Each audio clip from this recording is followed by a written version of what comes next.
passion. So you have to have intellect first. Intellect is what you know.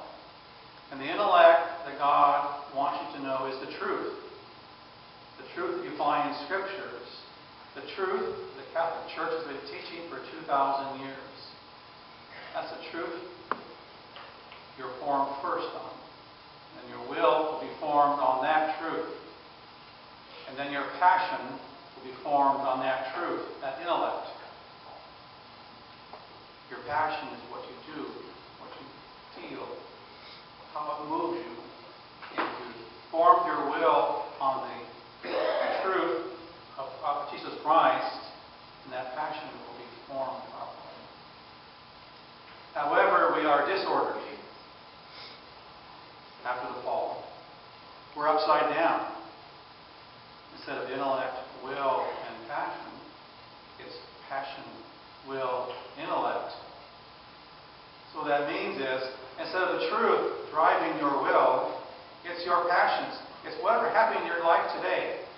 Your ups and your downs, your disappointments, your happiness. All of these feelings are running your life instead of the truth.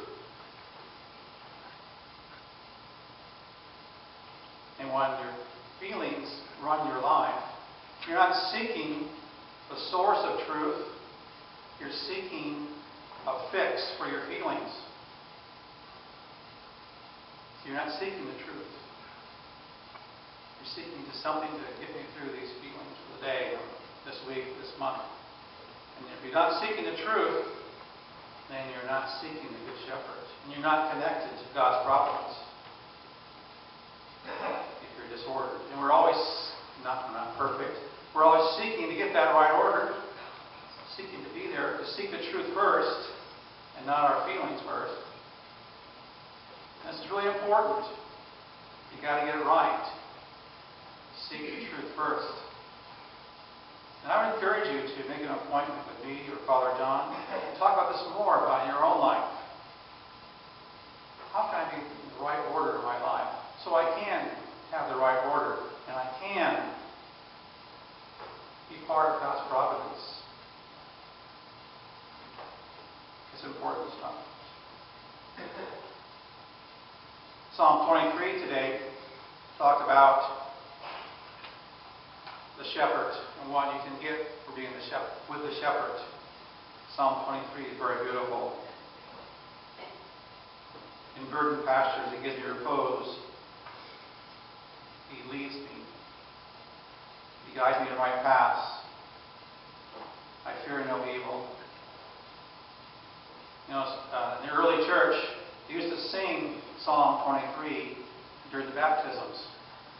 So right after the person's baptized out of the font of water, and they're heading towards the table for the First Eucharist, they would sing Psalm 23. Because it's the shepherd on that path. Even though they're in a dark valley, I fear nothing. Because when you're baptized, you are a light in a dark world. You receive that light at baptism, and you are a light in that dark world. And they sing that song. Going to the table, as we hear in Psalm 23, you spread the table before me. You anoint my head with oil. And that happens during baptism. So they've been cleansed from the water, and they're led to the table.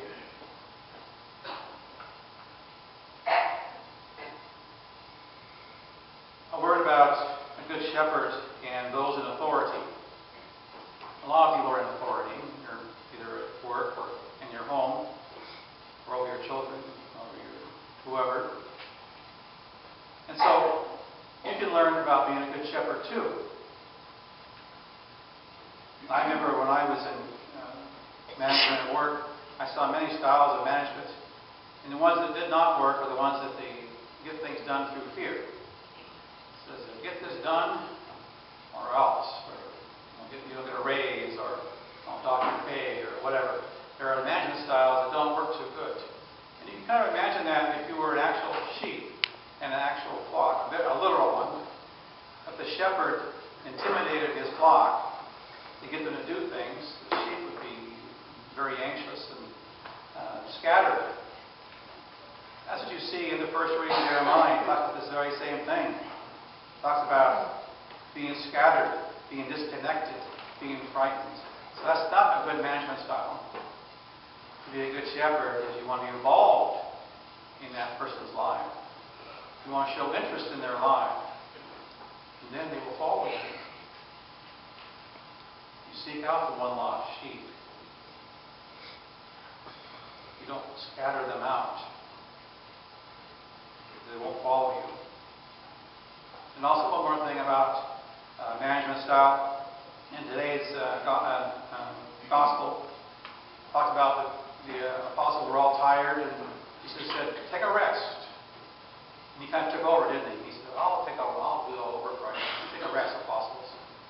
You want a little recreation. Well, recreation comes from this word recreation. And so you need time to recreate, to revitalize. You are created by God. And we become disordered. We need some recreation to get back to the right order. That time away from the rat race, those feelings, those passions that run your life. You need recreation, recreation to get us back to the right order. It's very important that you take a break once in a while to be recreated, get back in the right order.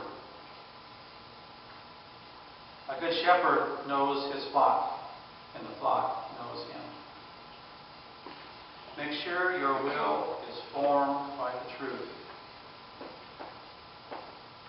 Cooperate with the shepherd. God's providence will be at work in your life. I want to end with Psalm 23. Psalm 23 is used many times in funeral masses because it's very appropriate that we live that life. We're shepherded, as we heard early on in Psalm 23. We're shepherded through that life. The shepherd, Jesus Christ, becomes the host. Now that Jesus has shepherded you this far and you come home to heaven, now Jesus is the host.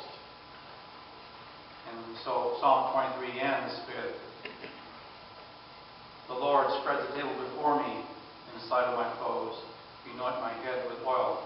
My cup overflows. Only goodness and kindness follow me all the days of my life. And I shall dwell in the house of the Lord for years to come."